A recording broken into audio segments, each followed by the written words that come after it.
নমস্কার বন্ধুরা, কেমন আছেন সবাই? আশা করি সবাই ভালো আছেন আর হেলদি আছেন। তো আপনারা দেখছেন স্নেক সেভার শম্ভু ইউটিউব চ্যানেল, আর আপনাদের সাথে আমি শম্ভু। তো এখন এসে পৌঁছেছি বন বাবার কাছে। আর আমি আসার পথে শুনছিলাম বন বাবার যে একটা থাকার এখানে রহস্য রয়েছে, সেই রহস্যের পর্দাপাশ আজকে করতে চলেছি। তো চলুন, আজকে বন বাবাও আছেন আর সাথে একটা গ্রামের একজন বাসিন্দাও রয়েছে, তাদের মুখ থেকে শুনে নেব সেই রহস্যের কথা। তো কী রহস্য, টোটাল ভিডিওতে বনে থাকুন আর দেখতে থাকুন স্নেক সেভার শম্ভু ইউটিউব চ্যানেল। তো চলুন।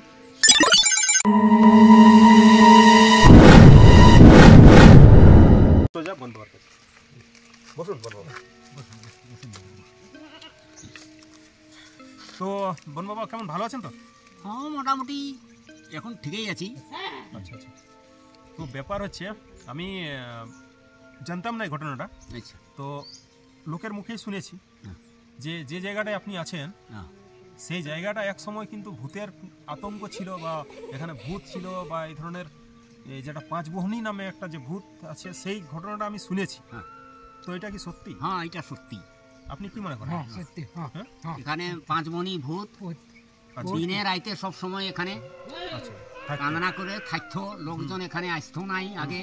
হ্যাঁ, সেই জায়গাতে এখন আমি বাস করে আছি। সেদিন আর এখানে ভূত চুড়িন কিছু নাই, সব চলে গেছে। কিন্তু আগে দীর্ঘদিন এখানে ভূত চুড়িন, বনের জন্তু সব থাকতো।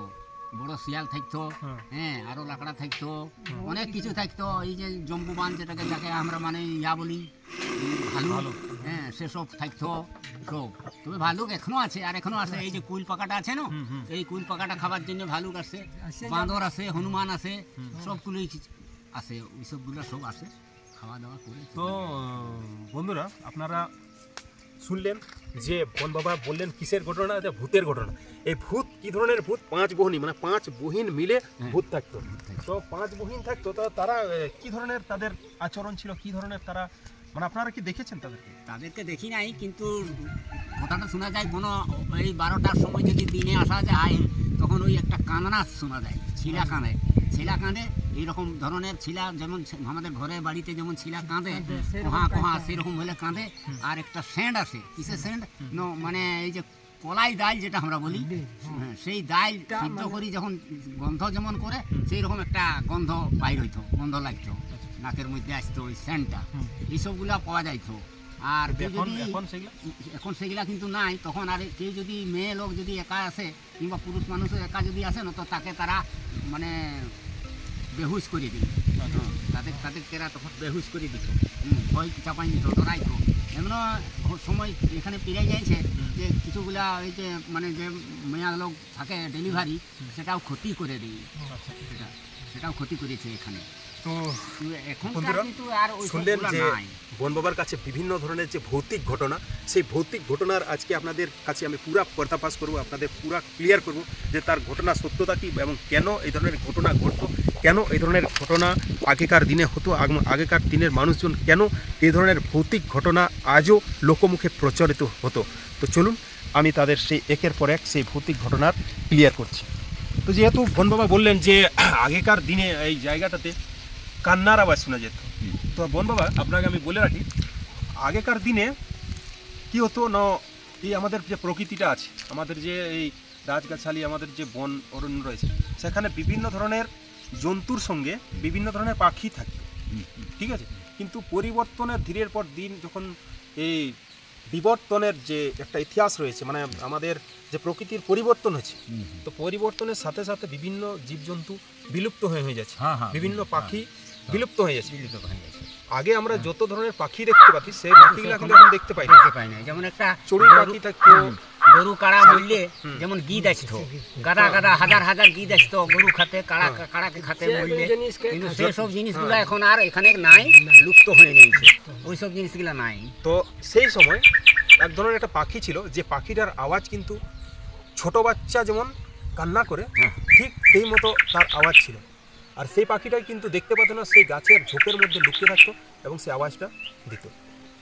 তো যার কারণে যারা শুনতো তারা হয়তো ভাবতো ওখানে বাচ্চা কান্না করছে। আরেকটা পাখি ছিল, যে পাখিটা রাতের বেলায় সে উড়ে জ্বলে যেত এবং তার মুখ থেকে একটা লালা বের হতো। লালাটা বাতাসের সংস্পর্শে যখনই আসতো, তখন বাতাসটায় আগুন লাগার মতো চলে যেত। তো যে কারণে যারা দেখতো তখন ভাবতো যে চুড়িংটা দৌড়ে দৌড়ে যাচ্ছে। কিন্তু সেই পাখিটার লালাটা বাতাসের সংস্পর্শে আসার সঙ্গে সঙ্গে সেটা আগুনের রূপ নিয়ে নিত। আমরা জোনাকি দেখেছি, জোনপুকি পোকা যেটা আমরা বলি, জোনপুকি পোকাটা আপনি এখন দেখতে পাচ্ছেন কমে গেছে, যদিও আছে কমে গেছে। আগে ছিল প্রচুর, এক একটা গাছে আমরা রাতের বেলায় দেখছি তো গাছটা পুরো আলোয় আলো দেখায় দেখাতো কি। তো হয়তো আপনিও লক্ষ্য করেছেন ফুল গাছে, আপনি হয়তো দেখেছেন গাছে আলো করে থাকতো। তো আপনি আপনার বাড়ি জালমিলি, যাই হোক আপনি এসেছেন এবং আপনি ঘটনাটা যে বন বাবা বললো সেটা তো আপনি শুনেছেন এবং আপনিও ইনার সমবয়সী আপনি দেখেছেন। তো যে সময়টায় বন বাবা থাকতো সেই সময়টায় কি এখানে মানে কেমন পরিস্থিতি ছিল? মানে পুরো একদম ভয় ছিল? হ্যাঁ, মানে মানুষজন এখানে আসতে খুঁজতো না। তো বন বাবা তখন এখানে যে গাছ লাগাবার একটা মিশন তৈরি করলে, যে গাছ লাগাতে হবে, বনটাকে পুরো ঘন করতে হবে, এটা তো সত্যি। তো বন বাবা এই যে বনটাকে আগলে আছে এতদিন ধরে, মোটামুটি কতদিন ধরে আছে? 50 থেকে পারে হোক, যাই হোক 50 বন বাবাও বলেছে আমাদেরকে। আর বন বাবা 22 বছরে ঘর ছাড়িয়েছে, বন বাবা নিজের মুখেই বলেছে নাকি? হ্যাঁ। তো আরেকজন এসে পৌঁছেছে। আপনার বাড়ি? আমারও বাড়ি জালম। আচ্ছা, ইনারও বাড়ি জালমবিলি মৌজায়। তো আচ্ছা, বন বাবার যে আমরা ঘটনাটা আমরা ইউটিউবে বা সোশ্যাল মিডিয়ায় দেখেছি, সেটা তো সত্যি না? হ্যাঁ সত্যি। আচ্ছা, যাই হোক, অনেকের হয়তো ধারণা থাকতে পারে যে ভিডিওটা ফেক ভিডিও বা এই ধরনের ভিডিও দেখানো হয়েছে, কিন্তু ঘটনাটা সত্যি। আপনারা যদি এখনও বলছি, যদি কারো বিশ্বাস না হয়ে থাকে তো একবার এসে তাকে দেখে যেতে পারেন যে তার যে জীবনের যে জনশূন্য, এখানে কেউ কোথাও নাই। এখানে আপনারা কি জন্য এসেছেন? গরু নিয়ে এসেছেন? গরু এনেছেন? আচ্ছা আচ্ছা, গরু। তাহলে ওই এনারা গোচারণ করতে এখানে এসেছেন। আর তাদের যে পার্শ্ববর্তী, এখান থেকে আপনার গ্রাম কত দূরে এখান থেকে? মোটামুটি 3-4 কিলোমিটার, 3-4 কিলোমিটারের দূরত্ব রয়েছে। আর সেখান থেকে তারা গরু ছাগল এই সমস্ত এই বনের মধ্যে গোচারণ করে আর জীবিকা নির্বাহ করে। তো যাই হোক, তো আমরা বলছিলাম এখানে যে ভূতের একটা ইহা ছিল, তা আপনি সেটা জানেন তো যে এখানে ভূতের একটা ভৌতিক ইহা ছিল আগে? আচ্ছা, ভূতের যে ঘটনাটা আপনি তো জানেন যে পুরা মানে এটা সত্যি তো? হ্যাঁ, ওটা সত্যি। তো আপনি এখানে আসুন, তাই এখানে কি ক্যামেরাম্যানও পরিষ্কার দেখে পাচ্ছেন না? বসুন এখানে।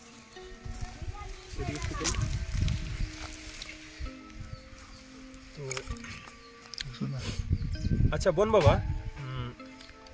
বনের যে এখন পরিস্থিতি কি আছে? মানে বনে এখন কি আর ভয় লাগে আগের মতো? না, ওই সব জিনিসটার আর ভয় নেই, ভূতের কোনো ভয় নাই। মানে আচ্ছা, ভূত কি মানেন আপনি, যে ভূত আছে বলে? না, এখন আর আমি ওসব মানি নাই, যে ভূত এখানে আছে বলে নিয়ে আর মানি নাই। তার জন্যই তো আমি এখানে বাসাগত করে আছি। সে সকলগুলো আগেকার ঘটনা ছিল। হ্যাঁ, আগেকার আমাদের বাপ আপনার কি জেঠারা। মনে হয় যে ভূত এখন আমাদের মধ্যে আছে কি? মানে ভৌতিক যে ইহাগুলা গল্প এখন আর নাই। না।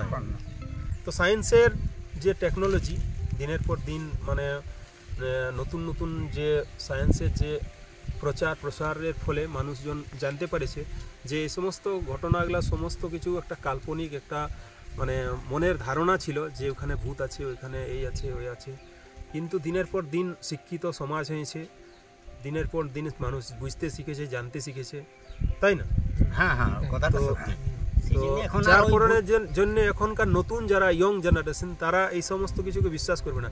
আপনারা হয়তো দেখেছেন যে বেগুনকুতো রেলওয়ে স্টেশন, যে ভুতুড়ে রেলওয়ে স্টেশনের খ্যাতিপ্রাপ্ত, তো সেখানেরও বিজ্ঞান যুক্তিবাদী সমিতির দ্বারা তাদের সত্য উদ্ঘাটন হয়েছে। আপনারা জানেন যে সেখানকার ঘটনাটাও কিন্তু সম্পূর্ণরূপে বুঝতে গেলে এক ধরনের ভৌতিক প্রচার এবং প্রসার, তাছাড়া কিছুই নয়। তো বনবাবার যে ঘটনা, জীবনের ঘটনা, সেখানেও সেই ধরনের ঘটনাই ঘটেছে আমার মনে হয়।